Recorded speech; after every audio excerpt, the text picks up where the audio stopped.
G'day, fellas, and welcome to game number 28 of Outback Octagon 4. We are in week 4 right now. This is the last game that these gentlemen will be playing this week. So it counts for them immensely. There are some players in here that is incredibly important that they do well today.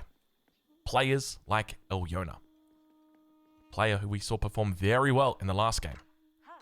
How will he do in this game? That is the question. Players like Give You Anxiety, who also need to perform incredibly well today if they want a chance of making it through to the semi-finals. Let's get in and introduce our players. Spawning in the east of the map in the color red, playing as Jeanne d'Arc. It's Crackety here. To his south, in the color orange, playing as the French, Gennady. To their north, in the color green, playing as the Holy Roman Empire, it's Lucifron. To their north, in the color light blue, cyan teal, playing as the Abbasids, it's Give You Anxiety. In the west, well, in the center of the map, to the west of those guys, in the color yellow, playing as the Mongols, it's 3DB. To his north, just across the river, just a stepping stones away, in the color pink, playing as the Sengoku Daimyo, it's CSO. In the west of the map, in the color blue, playing as the Ottomans, it's Elyona. And our final player for today, in the south of the map, with absolutely nobody nearby, playing as the Golden Horde in the color purple, ladies and gentlemen, it's Corvinus1. Welcome to Mega Random. We got just the standard run-of-the-mill Mega Random map. Nothing too crazy. Nice little river, no deep sea fish. Couple of islands, couple real small islands. But that's essentially it. Do we have a favorite this game? It's hard to point to somebody other than Corvinus1. I'll say that right now. He's far away. But he's also got like these nice little choke points that he can work with. He's also got access to secret relics that sit up on the hill. Maybe you can potentially see them. We've got another secret relic out over here, dude.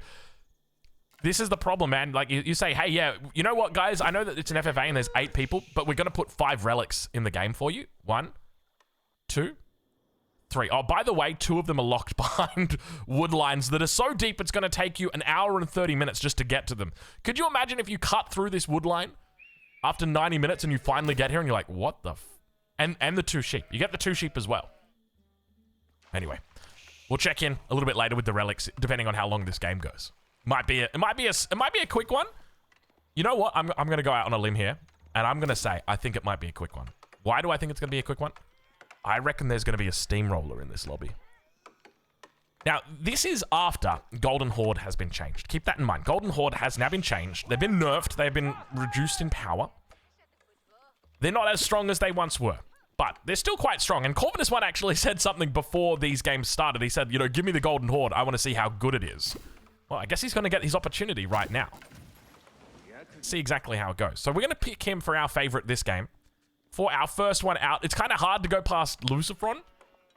But at the same time, there's a pretty big wall in between Lucifron and these other 2 guys. So maybe it's not going to be Lucifron. Actually, there is a way around, though. Well, maybe it is Lucifron. It's always hard. Like, you can definitely say positioning... Like, I don't think Lucifron's going to win this game, but it's hard to say he's going to be the first one out. Actually, maybe GUA, because GUA's kind of got his back against the wall here. He's up against 3 players as well, and he needs to lift. He needs to lift. Anyway, we're at the 5-minute mark. The age-ups are going to be coming through shortly. Before they do, though, let's take a look at the leaderboard. If you don't want to get any spoilers or anything like that through, then, yeah, let's turn off your screen right now. We're going to bring that leaderboard up. Okay, so we've got Elyona in 27th. He's on 2 points. We've also got Crackety, who's on 2 points. So both of these players need to have good games today. We've also got players, like, who else have we got in here? I'm having a look through to see if there's anyone else. GUA also needs to get some big points. He's 29th. So it's going to be quite important for him to do well here today. We saw in the previous game, CSO get some good points. So he's now through into 13th. So hopefully... we'll be able to see exactly. Maybe one player, I'd like to see one player lift up. I think that's really the only option. Whether that's going to be GUA from the pocket, whether that's going to be Elyona from the west, or whether it's going to be Corvinus 1 just stacking another 15 points on top of his already ludicrous amount of points. We'll have to wait and see how the cards fall, how the cookie crumbles. Vils. Moving. Spears early.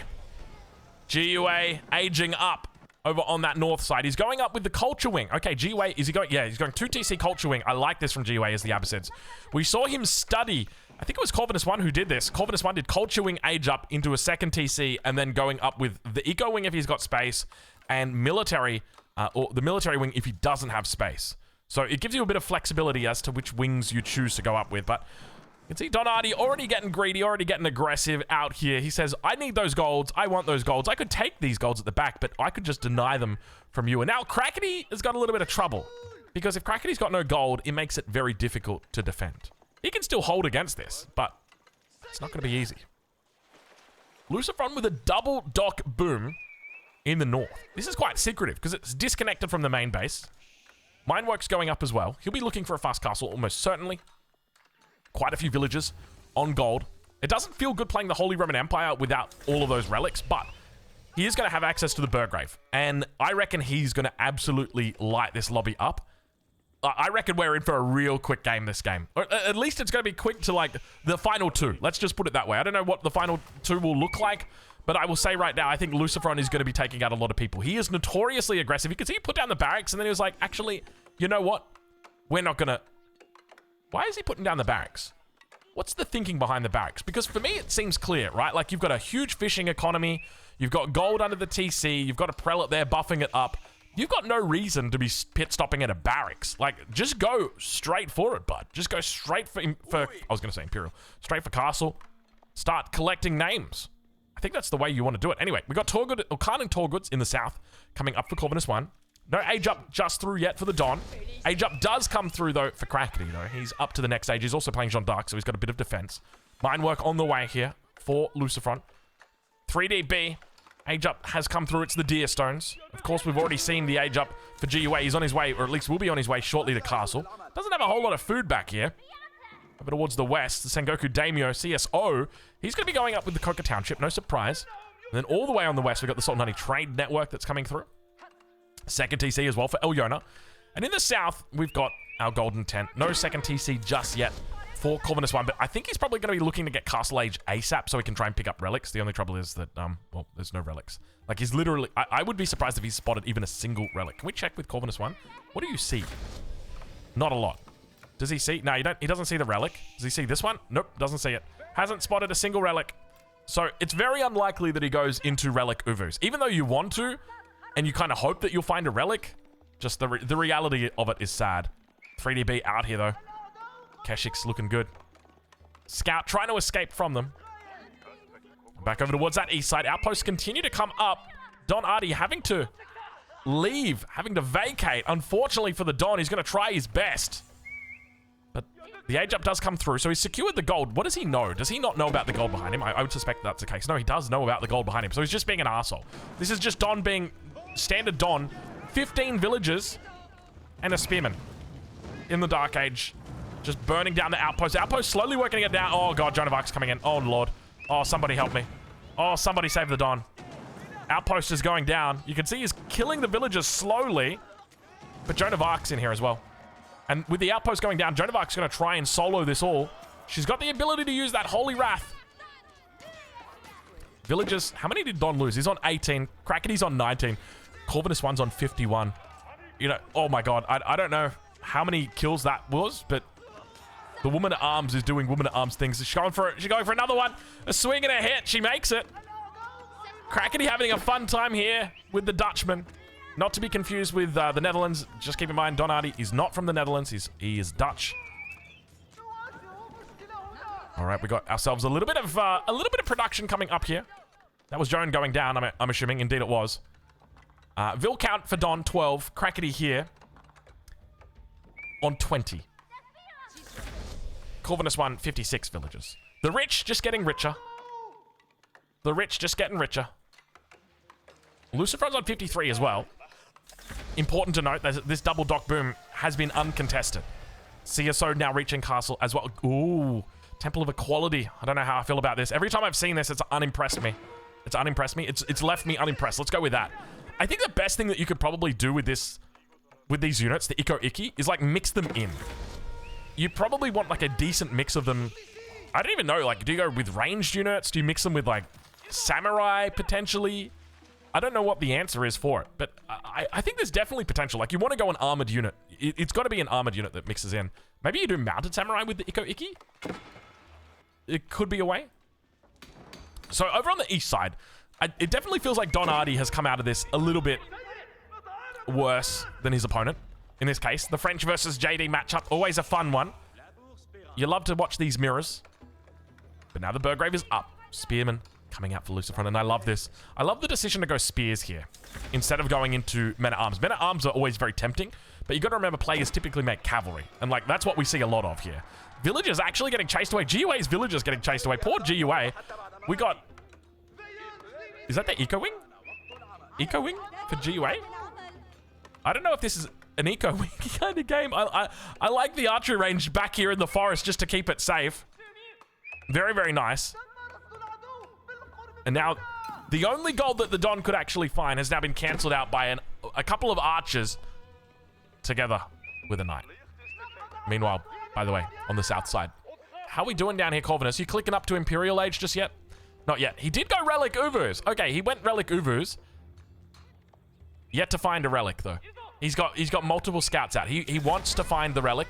He will find one. We'll give him that. There's one out here that he can find. There's a second one as well. Potentially a third one. And poor GUA. Yeah, we kind of... Oh, I like a GUA. GUA thinking outside the box right now. How will I defend my TC? I will wall in my crossbows. Kind of smart. Kind of smart for GUA. Battering ram now coming through. And this is against a 3DB who's in the Feudal Age, by the way. A very aggressive 3DB. The only thing that GUA can hope for right now is that Lucifron comes in, takes this out with all of his spears and his knights. Oh my god, that's scary. That is really scary. And then somehow GUA's army remains. But even now, GUA's army's getting picked off. He's only got a handful of crossbows. He's not had an easy game. The king was out for a second. We saw it for a split. Nowhere to run for GUA either. Maybe through here, potentially? It kind of looks like there might be a pathway. We can hear over towards the west side. We've got mounted samurai that are actually beginning to attack over here against Elyona. He's on the Ottomans. A little bit slow out of the blocks, the Ottomans. Keep that in mind. And here they come. Just as we suspected, Lucifron now gets the message. Hey, I need a bit of help. Help me over here. And Lucifron says, okay, don't worry, we'll help you. And you know what Lucifron's doing, which I think is quite smart? You just focus down the army of the opponent. GUA right now is his sitting duck. Like, they've got him in the barrel. It's just about who takes the shot. Right, like, to me, that's it. And so, as long as you deal with the army...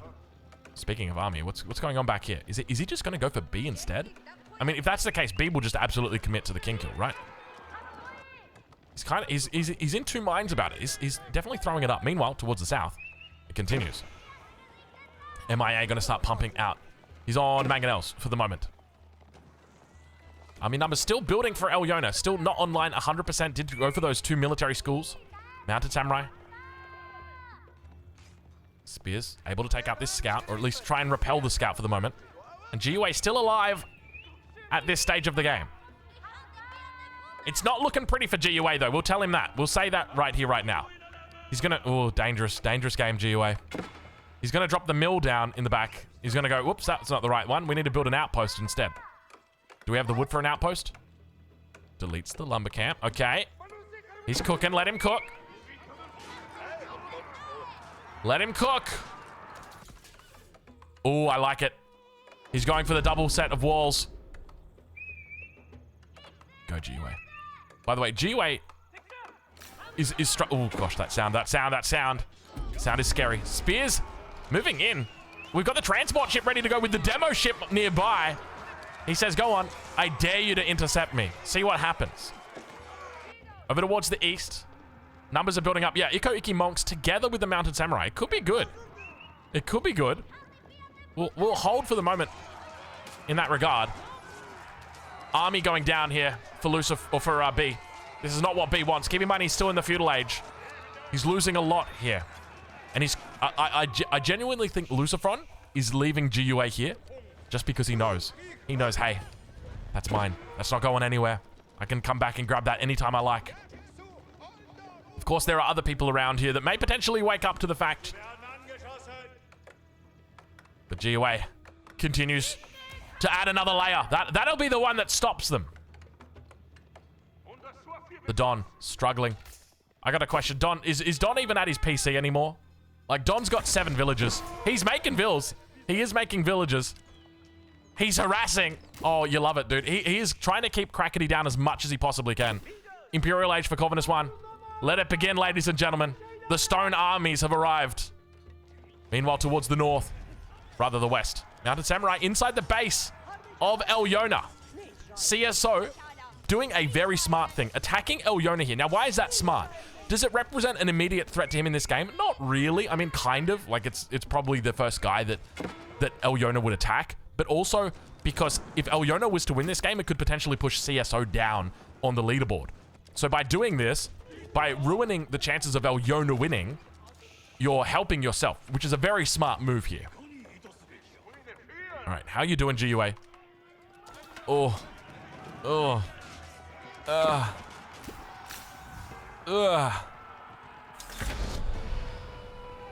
GG. Sorry, GUA. I'm sorry. Oh, it's painful to see. It's just an unfortunate spawn, man. That's the reality of it, right? Like, you look at this. He's up against a huge wood line. He's got nowhere to go. He's backed into the corner. There's 3 players literally built around him. It's impossible. The chances of him getting out of here alive are so small. Like, it's less than 1%. It's sad to see. One of the greatest is down. Ladies and gentlemen, that's it for GUA. He will bow out of the tournament right here, right now. You hate to see him go, but you love to watch him leave. Is that what Homer said? I think that's what Homer said about Marge. As he's like watching the ass waddle back and forward. Oh, I'm having all these thoughts about The Simpsons now. It's just, it's one of those things for me. It just takes me back. All right, on the east side, Donati down to 5 villages now. These are his only villages. I think at this stage he's saving up for a farm. He's got enough for it. Let's see if he puts it down. I love the fact that he's playing this game so seriously. Now, Donati still has 2 units out as well. He's got a knight and a spearman. It could be a bit of a troublesome game. Oh, no. No. We need these villagers. Donati immediately moves the villagers to the town center. Don, you've got a berry bush here. I don't know if you're aware. And you've also got a sheep carcass with 1 out of 200 and 36 out of 250. There's not much left in it, but you can still do work. Keshik number is building up. How are we doing on Torgoods, though? Wait, he's not going Torgoods. Oh, that's got to be Abbasid, right? That was Abbasid? It's not. There's a king. There's a king on the move. He's going for a run right now. Crackety here getting picked off by Lucifron. He's taken out 1 already this game, and he'll make it 2 here as he cleans up another king. We fortunately got it at the last second. Boy, oh boy.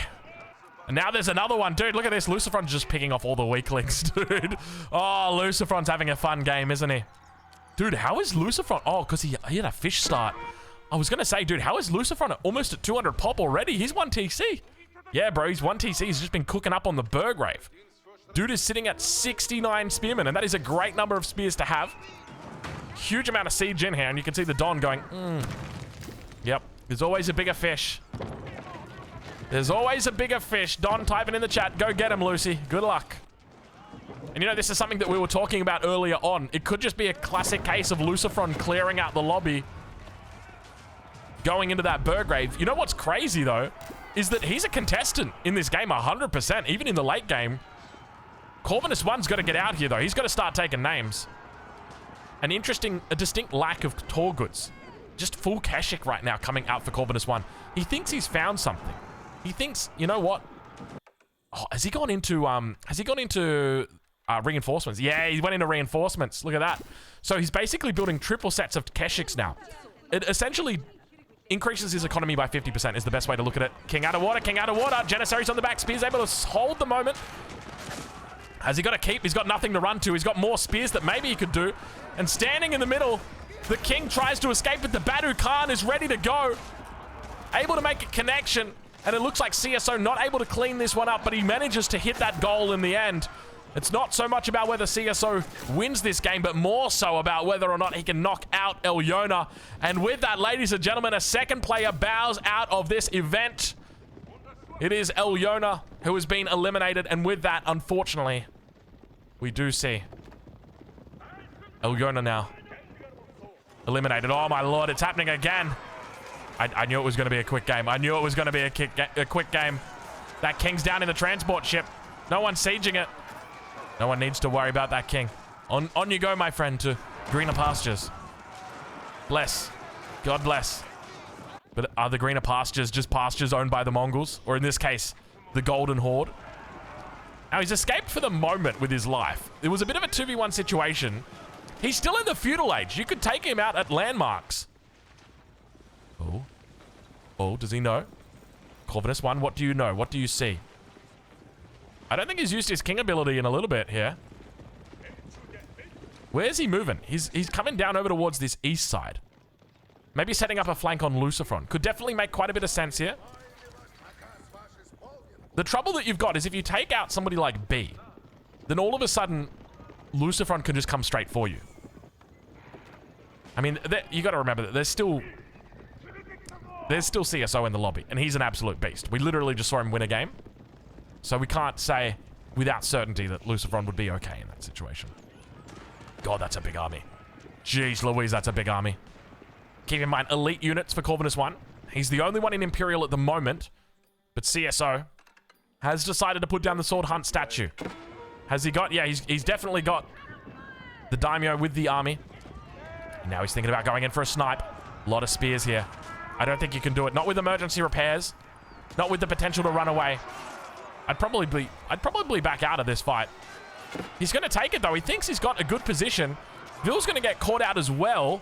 Batu Khan firing off the arrow into the air. And now we've got more and more units starting to rally through. It's going to be CSO that realizes, hey, emergencies on the stable? Why would you waste emergency repairs on the stable? He just blasts through it anyway.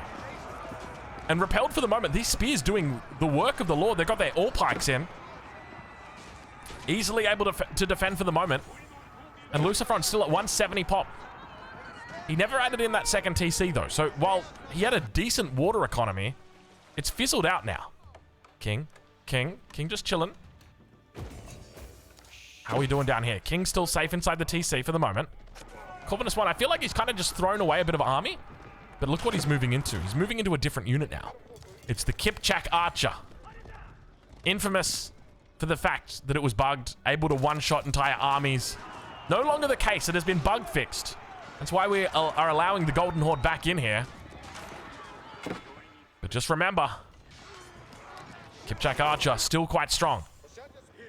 A lot of Rus tributes out here as well. You're able to purchase those with stone, or you just get given them after enough time. And towards the north, you can really feel the tussle happening over Lucifron here. It's almost like you really see players starting to do this, where they just realize that in this situation, like, B is not a threat to us, but at the same time, like, we're just going to leave him for the moment until we're ready to take him out. We've seen that happen multiple times this game already. And now that king is once again going to be on the move. Corvinus killing B, 300 supply Horde. While we fight, you can see it. Oh, we tried to snipe out the transport ship. It's not the one with the king inside, though. Kipchak gets a little bit of damage off. You can see that nerf has definitely hit it quite hard.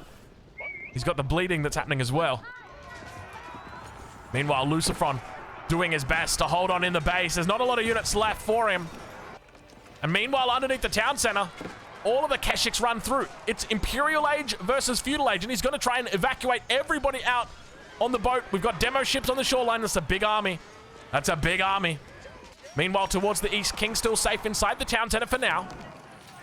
And he's just going to go after the landmarks instead.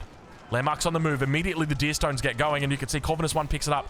He says, no. Don't think for a second I'm going to allow you to do that. You could also bring the Kipchaks out here, because remember, there's no armor on the deer stones now when they're like this. So the Kipchaks are going to melt through this. And there it goes. That's the first one. Second one now coming down. King still safely inside the town center. And Lucifron was absolutely right. The Corvinus 1 just picks up another kill. Now that king We don't know where he's gone. Where has he escaped to? Probably gone down the river? Or is he back up here? He's just kind of disappeared. Is he still in the transport ship? He's not. I don't see the king. Oh, he's over here. Oh, look at that. Look how well... Oh, my God. How well hidden is that king? Oh, man. There is no way I would find that king. He was so well hidden. And speaking of kings now, all of a sudden, we got kings on the run. Lucifron 7 going for a bit of a stroll out here. Delete comes through. He's going to try and get the quick wall in. Manages to do it. Archers go in the other direction. King lives a little bit longer. Corvinus 1 hot on the tail. Oh, boy. Oh, we got ourselves a runaway. Welcome to the Golden Horde, baby. Look at him. Look at him go. Oh, that's a scary amount of units. We are absolute... Oh, he's gone for a second. And now a third. How many walls would you like? And he says yes. Lucy just going crazy. Now, keep in mind, he's also helping himself here. If the kill goes to Corvinus 1, that's a good thing for Lucifron. Because Corvinus 1's already so top of the table, bro. It doesn't matter at this point. You let him get 1,000,000 points, it's not going to change the outcome. But CSO, that's somebody to worry about. He's close by. But now Lucifron, with barely any units left to his name. Other than, well, he's got 42 villages and a king. That's pretty much it. And a mountain dream. He stands down upon everything that lay before him. The horde down below. Look at that poor king, dude. This is quite cinematic, though. Oh, his landmarks died. His landmarks died. That's a white king right there. And now Corvinus 1 with the infinitely charging mounted samurai, confused by the white king. Now able to eliminate and take that extra 50 pop. And then there were two. Okay, all right. Corvinus 1. He just immediately, immediately surrenders. He's like, nah, I can't, bro. 400 pop golden horn. GG. Well played. Well played. Corvinus 1 taking out the victory there. I mean, we kind of called it from the beginning. It's another one of those ones where it's just like, you put a good player in a good position on a decent civ, they'll make it work. They'll make it work. And he made it work. All right, let's take a look at the military count here. You can see it just continued to steadily rise over the course of the game. Eco count. I want to just take a look at Lucifron. Like, there were some players that really broke out quite early here compared to the guys that didn't open on those rivers. So, well played going out over to Corvinus 1. Let's take a look at the scoreboard. Now, keep in mind, there's still 4 more games to come in the group stage here. Okay, so this is game 28. We got up to 32 games in total. So this is not the final scoreboard, but it is the final scoreboard for at least those players that have played 8 games. Let's take a look and see what it looks like. Okay, so we've got anyone who's got 8 games played and is on the right side, they cannot make it through to the semifinals. So 3DB did not get through. If he had managed to get that kill on GUA, it would have rocketed him up and almost certainly he would get through. But it's not the case. We've also got Faye that didn't get through today. Lash, unfortunately, didn't get through either. Crackety here, Elyona, and GUA. These are the players that we say goodbye to. These are the players that we say thank you to. Thank you for playing. Thank you for turning up. Thank you for putting on your best performance. It was incredible to watch you guys perform. We saw some great plays, but unfortunately, we say goodbye to you guys. Meanwhile, on the other side, we've got some players that are still kind of likely to get potentially knocked out. Don Ardi, one of them. I mean, he's on 16 points. That's a lot of points. But you got to remember, right? All it takes is if... Oh my God, Marine Lord's down. Dude, look how low Marine Lord is. Wow. And I think we just need to read some copy passes that's in the Twitch chat at the moment. It's just kind of filthy how North America is targeted in this mode. People are just so jealous of the success they have to team up to kill them. I'm done with this gross tournament. You guys have fun. That's great. That's amazing. You gotta love it. But yeah, I mean, we've definitely got some... I'm curious to see where all of the positions land. But there's still some big players that aren't yet in the top 16. Players like Anatan, that's a big one that you look at and you go, okay, this guy's surely gonna get a victory. Who else is up here? Like, you got Mio Maker, Myriad, Voldemar. Like, these are all incredibly good players. Other than that, you've also got like Recon, MSNDK, Zertan still yet to get on the board. So hopefully we see them make a connection in tomorrow. And just keep in mind, even though those guys are down there on 0 points, there's no guarantee that they stay on 0 points. And we have seen players go from 0 to hero. We saw Core get 15 points in a single game. Definitely possible. Anyway, we'll leave it there, and we'll catch you in the next one. Thank you very much for watching.